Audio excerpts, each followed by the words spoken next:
On peut faire des tas de choses grâce à VBA, notamment grâce à l'utilisation des variables. Cependant, on se heurte parfois à des bugs dans le programme qu'on cherche à développer, et pour nous aider, il y a quelques fonctionnalités super pratiques. On voit ça dans cette vidéo.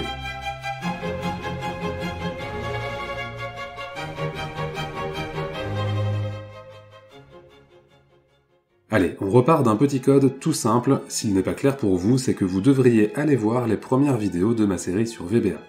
D'abord, on va utiliser la fenêtre des variables locales. Pour l'afficher, je vais dans Affichage et je choisis Fenêtre variable locale. Je peux jouer sur sa taille, comme ça, et je peux la retirer en cliquant ici sur la petite croix. Bon, je vais retourner la chercher, voilà. Alors c'est bien, mais là, si je lance ma macro, tout fonctionne, mais il ne se passe rien dans la fenêtre des variables. Bon alors, je vais retirer ça, voilà, et on va voir comment faire. En fait, il faut placer ce qu'on appelle un point d'arrêt, en cliquant ici à gauche du code. Donc là par exemple, j'ai placé un point d'arrêt qui fait que la ligne sales ligne colonne égale abonnez-vous ne va pas être exécutée. La macro va s'arrêter juste avant. Regardez, si je lance le programme, il s'arrête ici et indique en jaune là où il est arrêté. Vous voyez que la ligne de code n'a pas été exécutée, il n'y a rien en B5. Cependant, ce qui est cool, c'est que vous voyez aussi qu'il y a maintenant dans la fenêtre des variables locales la valeur de ma variable ligne et la valeur de ma variable colonne. Par ailleurs, si je passe la souris sur les variables, directement dans le code, je trouve aussi leur valeur. Bon alors, dans le code c'est pratique, mais quand vous avez beaucoup de variables, c'est quand même top d'avoir une liste propre dans la fenêtre variable locale. N'allez surtout pas croire qu'elle ne sert à rien.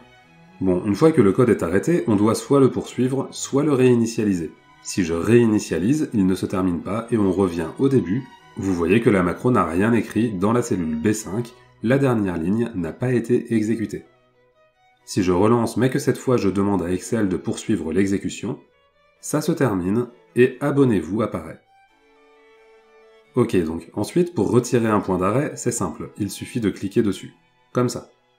Il est possible d'en placer un sur le end sub par exemple, ce qui pourrait vous permettre d'avoir un état des variables à la fin du programme.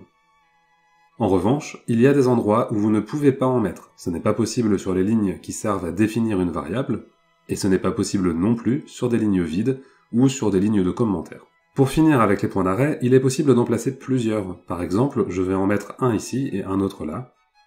Voilà, si je lance la macro, elle s'arrête d'abord sur la définition de la variable ligne. Rappelez-vous, elle s'arrête juste avant, et donc à ce stade, la variable vaut 0.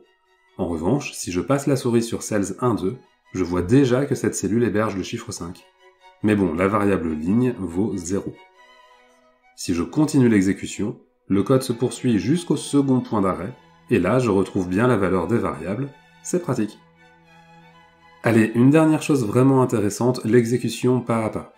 On peut trouver ça en allant dans Débogage, pas à pas détaillé, mais vous voyez surtout qu'il y a un raccourci clavier, F8. Si je clique dessus, Excel me montre sa progression pas à pas, et je peux voir dans la fenêtre variable locale les valeurs évoluer petit à petit. Donc à chaque fois j'utilise F8 pour avancer. Là bien sûr j'avais oublié de retirer le texte en B5, donc on voit pas vraiment la différence, mais si je l'enlève et que je relance le pas à pas détaillé directement avec F8, vous voyez les choses avancer, les variables prendre différentes valeurs, et finalement, abonnez-vous.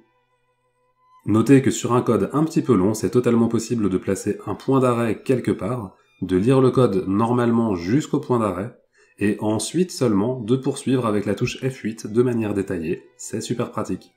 Allez, bon courage sur Excel, et à bientôt!